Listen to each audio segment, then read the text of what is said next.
Hi everyone, this is Sabah. Today I'm gonna share with you some difficult words with their meanings and sentences. You can use all these words in your daily routine and this video will be very informative and useful for you. So let's get started. The first word that I have for you is taciturn, meaning a taciturn person does not speak very much and remains quiet. Sentence: he doesn't talk to anybody, he's a taciturn person. Another sentence: your all siblings are very talkative, but why Jimmy is taciturn one?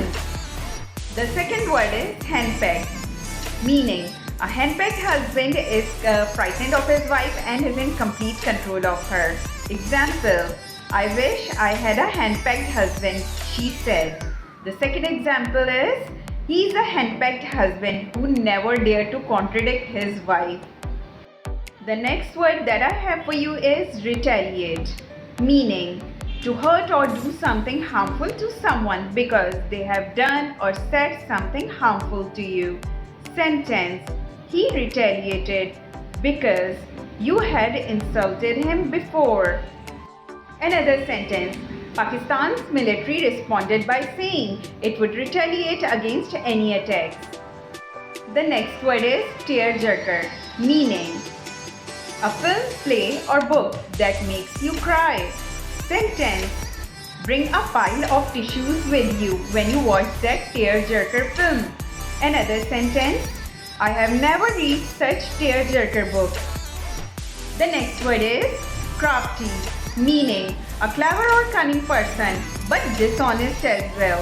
Sentence: beware of him, he's a crafty old man. Another word for you, throttle, meaning to press someone's throat so that the person can't breathe. Sentence: the dying person must have been throttled. The next word is salty, meaning bad-tempered and aggressive.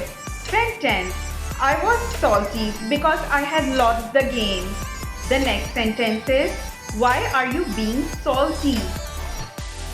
The next word is purify, meaning to make something or something pretty. Sentence: bride's room has been purified. The last word that I have for you in my list is equivocate, meaning to intentionally speak in a way that is unclear and confusing, especially to hide the truth. Sentence: stop equivocating. Express yourself clearly. Another sentence: he asked her once again about that matter and again she equivocated. I hope you liked this video. Please share this video with others as well. Please subscribe my channel and turn on the notification bell. I'll come back again. Bye bye.